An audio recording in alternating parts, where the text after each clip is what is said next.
तो Friday night SmackDown खत्म हो चुका है और कल है सैटरडे नाइट मेन इवेंट, जिसमें वुमेन्स यूनाइटेड स्टेट्स चैंपियनशिप का मैच होगा चेल्सी ग्रीन और मिचिन का, और एक ट्रिपल थ्रेट मैच होगा वर्ल्ड हेवीवेट चैंपियनशिप के लिए, जिसमें है गंथर, फिन बैलर और डेमन प्रीस्ट। और वुमेन्स वर्ल्ड चैंपियनशिप के लिए मैच होगा लिव मॉर्गन और यो स्काई का, जिसके बाद एक सैमी ज़ेन और ड्रू मैकिंटायर का मैच भी होगा। और फिर फाइनली अनडिस्प्यूटेड डब्ल्यूडब्ल्यूई चैंपियनशिप का मैच होगा केविन ओवेंस और कोडी रोड्स के खिलाफ। अब क्या होगा मेन इवेंट में वो तो देखा जाएगा, पर आज क्या क्या हुआ वो देखते हैं। तो सबसे पहले हमें हमारे चैंपियन रिंग में आते हुए दिखाई देते हैं और रिंग में खुद माइकल कोल उनका इंट्रोडक्शन देते हैं, जिसके बाद हमारे चैंपियन बाहर निकल के आते हैं। फिर ये दोनों पप्पी झप्पी लेते हैं और फिर माइकल कोल केविन ओवेंस को भी बुलाते हैं रिंग में, पर केविन ओवेंस वहाँ पे आता ही नहीं है। वो दोबारा बुलाते हैं तब भी वहाँ पे कोई नहीं आता, जिससे कोडी रोड्स बोलते हैं ठीक है यहाँ पे केविन ओवेंस शायद नहीं है, पर उससे कोई फर्क नहीं पड़ता, यहाँ पे इतनी बढ़िया क्राउड बैठी है, हम यहीं पे सारा इंटरव्यू करेंगे। तुम सही कह रहे हो ना, हमें कार में तो नहीं जाना पड़ेगा? अरे नहीं नहीं, हम उस पीके वाली डांसिंग कार में नहीं जाएंगे। तो कोडी रोड्स, सबसे पहले मैं आपसे ये पूछना चाहूंगा, कुछ दिन पहले ट्रिपल एच ने एक पोस्ट करी थी जिसमें दिखाई दे रहा है कि वो आपको एक बॉक्स दे रहे हैं और उन्होंने बोला सिर्फ एक रात के लिए,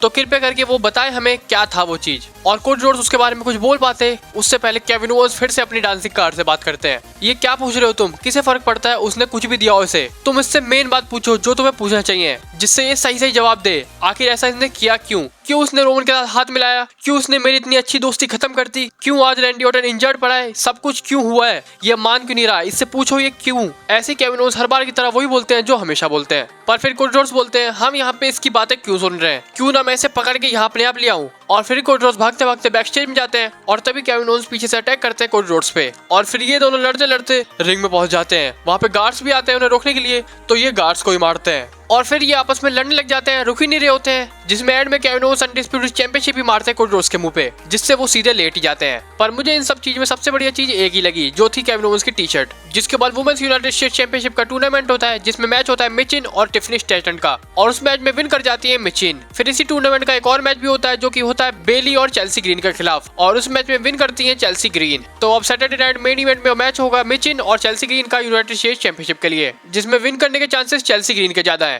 और फिर अब हमें रोमन रेंस का एक प्रोमो दिखाई देता है, जिसमें वो बोलते हैं कुछ टाइम पहले हम सब कुछ चलाते थे और सब कुछ बढ़िया चल रहा था, पर फिर सब खराब हो गया। मैं अपना टाइटल हार गया, मैंने अपना वाइस मैन खो दिया, मैंने अपनी ब्लड लाइन खो दी, और सबसे खास चीज मैंने अपनी उलफ फाला माला भी खो दी। पर अब बहुत हुआ, अब कुछ भी खराब नहीं होगा। जनवरी 6 को ट्राइबल कॉम्बैट में मैं वापस आऊंगा और मैं अपनी उलफ फाला लूंगा, अपनी ब्लड लाइन ले लूंगा और अपना सब कुछ ले लूंगा, खासकर अपनी इज्जत, जिससे वापस से मेरे को पूरी दुनिया एक्नॉलेज करेगी। फिर ये प्रोमो देखने के बाद हमें दिखाई देता है कि रिंग में आते हैं एफटीसी और उनकी ब्लड लाइन, और सोल स्क्वाड रिंग में एक्नॉलेज करने को बोलते हैं सभी को, पर करता कोई नहीं है। फिर उसके बाद वो कुछ बोल पाते, तब वहाँ पे थीम सॉन्ग प्ले होता है एलए नाइट का, क्योंकि आज इन दोनों का मैच है। फिर इनका मैच भी स्टार्ट हो जाता है, जिसमें सोल स्क्वाड रोमन रेंस की तरह एक सुपर पंच मारने की ट्राई भी करते हैं, पर वो बात अलग है, एलए नाइट मारने नहीं देते, और पूरे मैच में एलए नाइट कुत्ते की तरह मार रहे होते हैं सोलो स्क्वाड को, जिससे जेकब फाटू की खिसक जाती है कि मेरे बाबू को कोई मार क्यों रहा है, और वो बीच में इंटरफेरेंस कर देते हैं, एलए नाइट को मारने लगते हैं, जिससे रेफरी इस मैच को यहीं खत्म कर देता है। और फिर पूरी ब्लड लाइन मिलकर मारती है एलए नाइट को, जिसके बाद वहाँ पे उन्हें बचाने के लिए अंड्राडे और अपोलो क्रूज भी आते हैं, पर वो भी ब्लड लाइन के हत्थे लग जाते हैं और तीनों निपट जाते हैं। अब 6 जनवरी को नेटफ्लिक्स पे रॉ आने वाला है, जिसमें रोमन रेंस क्या बवाल चीज करने वाले हैं देखते हैं।